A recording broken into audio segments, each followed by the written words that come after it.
On Wednesdays at 7, sharp as can be, Blue Gal's calling, come knit with me. Hi everybody, Blue Gal here. Welcome to my knitting podcast. And I have been working on, for September, some baby items. And the first one, I put some threads through the front so I could hold it up for you. Little baby jacket, toddler jacket. This is done from the top down, and I realize the stripes don't match. That should bother me, but that's the way this yarn works. So it's all in one piece. And this yarn is called Knit Col, C-O-L. It is a superwash, self-striping, Adrofill. I've had this for years, this yarn. Here we go. Adrofill Knit Col. And it's kind of pricey, but it's superwash, and it's great for kids' things because of all the colors in it. So this is going to a little 1-year-old boy that I know, and I'm knitting the 18-month size because you always knit 6 months older. if you've had kids and moms roll up the sleeves and they grow into them. Otherwise, they wear them once and they don't, if you're lucky, and they don't get to wear them again. The navy yarn on this is also a superwash. It's Rowan Pure Wool Superwash DK.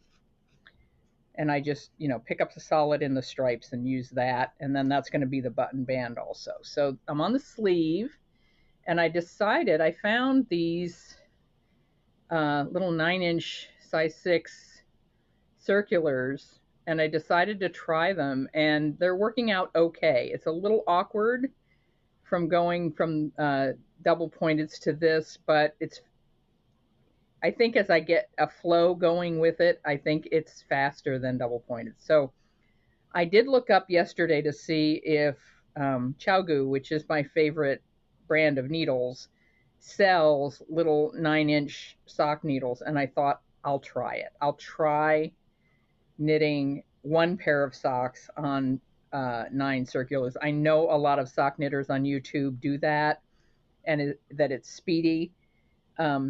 So I'll try it. But frankly, I'm happy with the speed at which I can knit a pair of socks on double pointeds, because I can knit a pair of socks in about 12 days, 10 to 12 days, which is enough. And that's the other thing I want to talk with you about tonight is, and it is night, it's 8:26, it's been a day. I wanted to talk about how long it takes to knit. Knitting and time, and how long it takes to knit anything. I had to rip back the yoke on that because I didn't like the way the yoke turned out, and knit it up instead of down. I took out the bottom seed stitch because I didn't like it, and went down a needle size and liked it a lot better. And I started this a day before the first, so August 30th. August 30th, I started this sweater. And so I've been at it for 11 days. I should be done by now. And I've just been fussing with it and not liking parts of it and saying, okay, I'm going to rip out and do this over. And so I've been thinking a lot about how much time it takes to knit anything. And once you know, as I've said before, once you know that you can knit a pair of socks in a month, that really changes your life in terms of how you approach sock knitting. You don't get second sock syndrome to the extent that you do when you don't know that you can finish these socks and have a pair of socks. Knowing, as I did earlier this year, that I could knit a basic adult cardigan without any frills, really, in a month, making that a goal and then doing it, changes your perception of, okay, I can sit down and do the stockinette, do the boring part, and finish it. And then you come across something like this. Now, this is yarn that I bought recently, very recently, last Saturday at our new yarn store in Springfield, which is called Extra Yarn. And so I got extra yarn. I bought, this is Cascade. Is what they have so far mostly is lines of Cascade at this new yarn store. This is Cherub DK, and I got enough yarn to make this sweater. This is by Little Fig. It's a lovely, this is for the sister, the older sister of the little boy who's going to get the blue sweater. Little Fig, it's a top-down Fair Isle red cardigan. And I saw the picture and I just loved it. And I wanted to buy something to show support for the new yarn store in town. And this yarn is nylon acrylic. It's totally washable.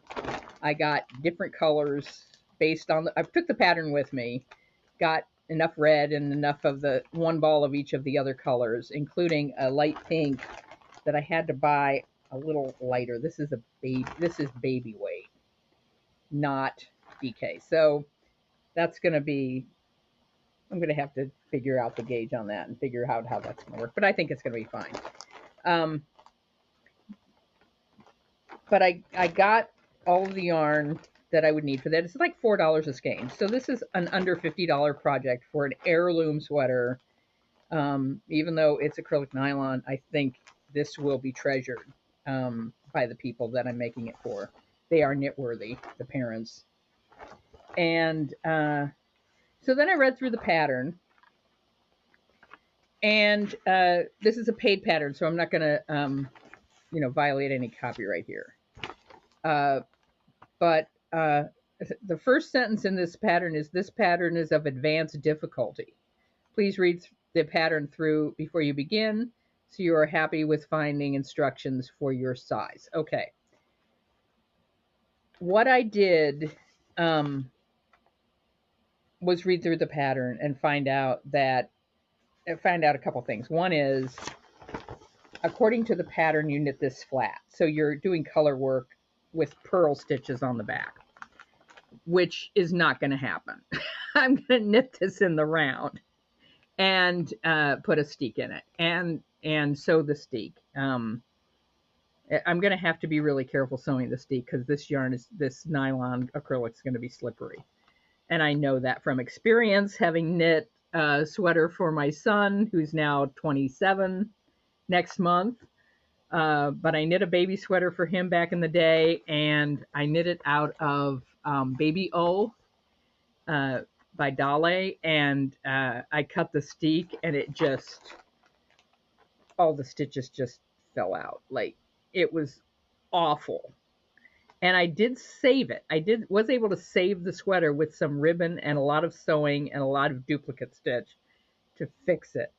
But you gotta do a lot of sewing and crocheting and really watch that when you cut that steek to make sure it doesn't slip all over the place.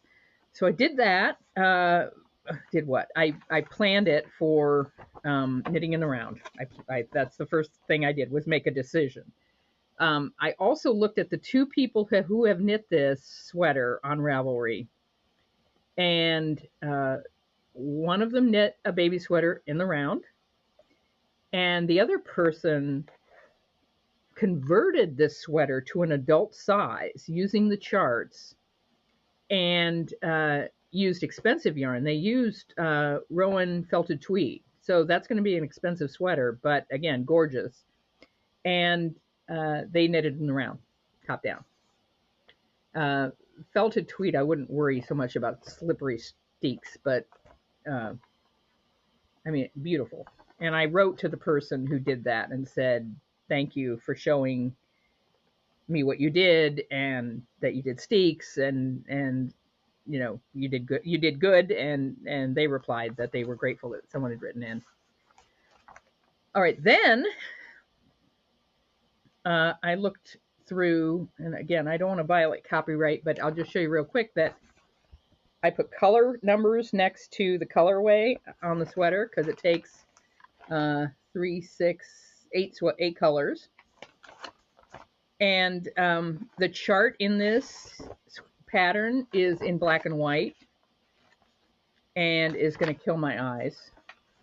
And so I took a piece of graph paper and wrote the charts in color and sat down one row at a time, coloring in where the stitches are. And again, I don't want to violate copyright by holding that up too long, but the comparison of the black and white charts to the color chart, it's really hard to read. So yeah, this is going to be much easier to make because I spent that time, and that took 40 minutes or so. Then I had downloaded the pattern. I went through, converted it to a Google Doc and deleted all of the sizes that I wasn't going to make. Preserved all of the size that I am going to make, which is the 2-year-old size, 2 to 4-year-old size. And then I also highlighted with Google Docs will let you highlight words with yellow or any other color you want. And I highlighted all of the rows where there's an increase in the pattern along the yoke, because it's the solid rows in between all of these color patterns where you do increases to make it fit over the arm. So I marked those in the pattern. So before I even cast on one stitch with this or made a gauge swatch or anything, I've already spent an hour on the sweater. And it's worth it. I mean, it's worth it to have. I think this is a very pretty sweater, and I think it's going to be a lovely heirloom, as I say.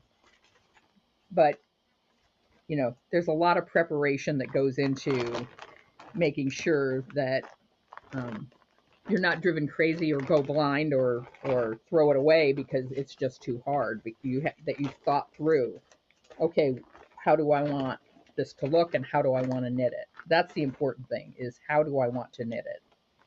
So the next step on this will be to do a circular gauge swatch and see what my gauge is. And I am noticing in just general knitting that I might need to drop a needle size. I'm a loose knitter. I didn't realize that.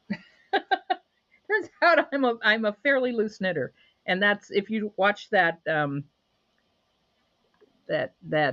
exercise I did of showing how I knit, that tutorial of how I knit, you see it. There's a real flow to it, and it's fast. But I think my gauge is just a little loose, so dropping a needle size is fine by me. Okay, so exciting activity that I did since I have been on with you a couple weeks ago. I spent Labor Day weekend, all day Sunday and most of Monday, cleaning out my stash. And I didn't take pictures, and I'm not going to do one of those videos where I show you the mess, because I just don't have time to do organizational videos. But I had for the it's the Ceramics Club of Springfield, Ceramics and Crafts Club. They are going to have a sale. They're going to have a sale of everybody's leftover craft supplies this Saturday. And you go in with $20, and they give you a bag, and you can go fill your bag for $20. So I gave the equivalent of 2 garbage bags full of yarn and craft supplies. I had a yarn winder. I had a extra Swift. I had extra. I had a lot of acrylic. That's really what I purged was scrap acrylic. If I had enough to make a blanket and I liked the color, I kept it. If I had enough to make something and I didn't like the color, I got rid of it. And I gave up the dream of making scrap blankets for now because I have blankets to make that are solid color, and then I'll have scraps left over after that. And we can talk about scrap blankets at that point. I also, and I mean this literally, I literally touched every type of yarn I own. I won't say I touched every skein, but I went through and physically observed and handled all of the yarn. And boy, can I recommend that as an activity that will get you more mindful of what you have. I thought it was going to be a lot more painful than it was. I was ready to do it. I was just ready. Like, okay, I have this opportunity to give away yarn that I don't need anymore and make space. And I've been watching that Making Space decluttering podcast where, people can't see their sofas for all the clothes and that kind of thing. And I'm going to get to my closet eventually, and I have done um, a modified version of the 333 project um, several times, where it's Courtney Carver, where um, you get your current wardrobe down to 33 items and wear it for 3 months, and you box up everything else. And I haven't done the part about boxing because I just don't keep that many clothes around. I'm not somebody that buys tons of clothes. So uh, what I have done though is gone through, Marie Kondo style and take everything out and fold it up and get things down to um, I would say pretty close to 33 items. And I don't worry about jewelry, and I don't have a ton of jewelry either. I don't count socks and underwear and things like that. I'm just like, okay, let's try to get to two pair of jeans. I have two pair of jeans, and 4 or 5 pairs of black pants, and then a bunch of tops. And that's it's time. It's probably time to sort that out a little bit. I've knit a couple sweaters for myself this year, so I've got those for they're coming back to fall. It's time to get those out, make sure they're ready to wear and so forth. So I have that to do. But this yarn project, I was ready. I was just ready to let go of the acrylic. I was ready to let go of some sweater quantities that just were not serving me anymore. Just like, okay, I'm never going to knit this yarn into a sweater. Let somebody else do it.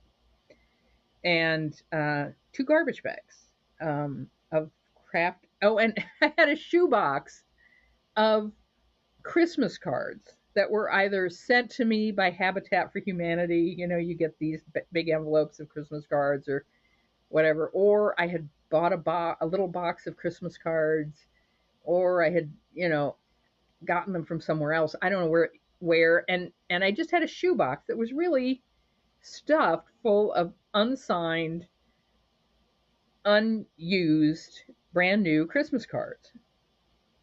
And I thought somebody's going to make a craft out of that. That's a Christmas craft ready to go, a collage. So I just put a big rubber band around the whole shoebox and threw it in the bag. Just craft. It's craft supplies, okay? Um, so I'm really happy with um, where I am with my stash right now, and it's a lot. It's still a lot, and at some point I'll show it all to you. But uh, it's still more than I can handle. It's still stash acquisition beyond life expectancy, Sable. But I'm ready now to knit for a year. And next fall, when the Ceramics and Crafts Club have their sale again, uh, get ready to go, okay, so it's been a year. You haven't knit this yet. Is this really something you want to hold on to? And I can make that decision then. Uh, and now it's time, in addition to the closet situation, it's time to go through patterns. And if you watch this regularly, you know that in part of my decluttering journey, I went through the house and pulled all of the books that were lying around. I had books on the floor next to my bed. I had books next to my chair in my office. I had books next to my uh, knitting nest in the living room. And I just took them all and put them on the dining room table and sorted them out and got them put on the bookshelves. Our bookshelves are all we have one, two, three, four, five. We have 6 bookshelves in the dining room, surrounded by books all the way around the table. Um, so I got them all put away, and now it's time to tackle patterns. So I have. First of all, I didn't, of course, bring this out because it's a file cabinet, but I have one file cabinet drawer that is full of printed out patterns, and that is sorted. So I do have categories of, women's sweaters, men's sweaters, household items, socks, hats, shawls, that kind of thing. I also have this binder, and this binder is older, and this is divided up the same way.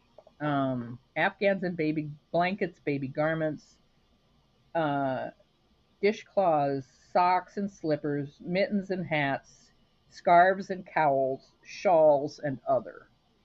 And then I have sweaters for me and the 2 female children, and men's sweaters, see book 2. And so all of the sweater patterns are in this one. And as I say, these are things that I printed out a long time ago. This might have a date on it. Hold on, I just saw something here. Yeah, okay, so I printed this one out in 2003. So that's 22 years ago. Okay, so there's stuff in here that can go. And there's stuff in here. I'll be going through those.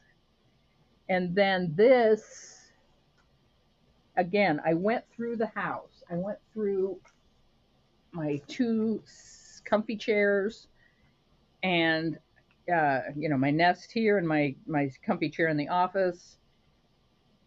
And I went through my desk, and I went through the area around the printer. And I have a hanging folder area, a hanging file folder organizer on the back of my door, my office door, and that had a folder full of patterns. So this is, I hope you can see, it's about right there, filled with printed out patterns. So, yeah, and this is much more recent.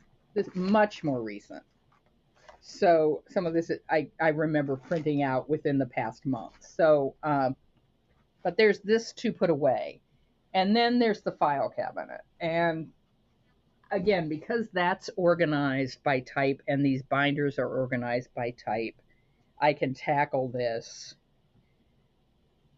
project by sorting the box first, which is loose and not organized, and then tackle it by category.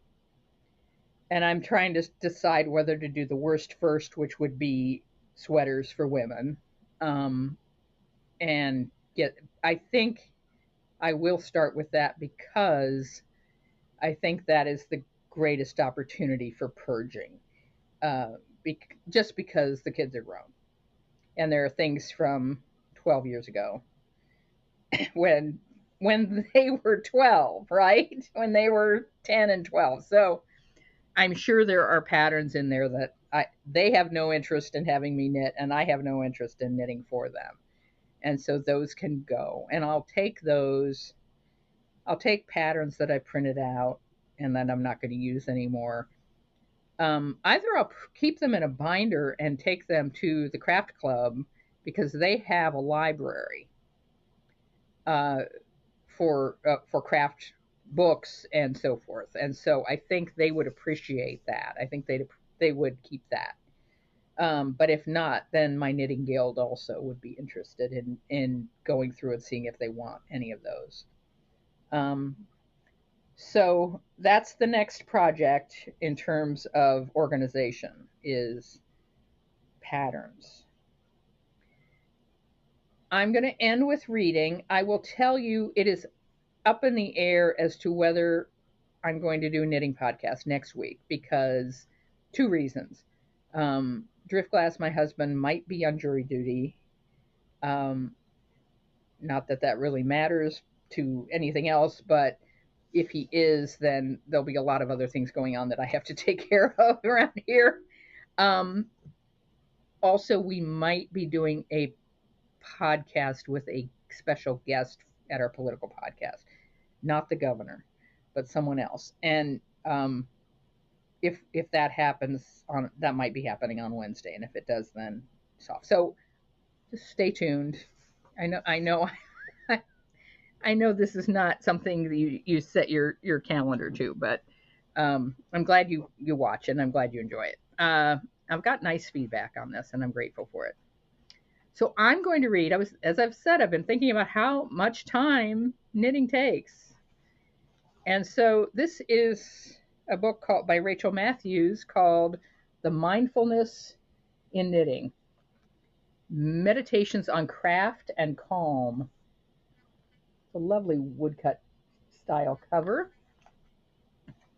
Just going to read a couple paragraphs, and it's dry in here. All right. This is a section called Counting the Hours. The slow nature of handmade textiles is not obvious to some people. The fluidity of our experienced movements annoyingly makes the craft look easy. Make sure your friends know how long it takes to make something. When they ask you how your life is, you might like to say, I have just completed an 8-hour marathon on a sleeve, and now I have to do the next one. This is not only a more interesting news bulletin than the fact that you have recently experienced a heavy cold, it will also prepare you for any future knit-related misunderstandings. If your friend moves on to asking you to knit them a pullover once you have finished this one, there is only a slim chance they have added up the hours. And then she goes into a section about thrift and knitting. If you add up the hours spent on your beautiful handmade garments, knitting appears to be an extravagant hobby for those people with time on their hands. What is the point of spending up to 20 hours knitting a pair of adult socks with yarn costing up to £10 when you can buy 3 pair for £5 on the high street? Deep down, a knitter knows the definitive answer to that. Simply through the experience of making. In clearly explaining this answer to a new generation, we also need to consciously recognize the traits of thrift on more profound levels. Mindfulness, in its very essence, is thrifty. It teaches us to find the highest value in every moment and make the most of all we do. Thriftiness requires us to think about the past and prepare for the future, but with our minds completely open to inspired thoughts of the present.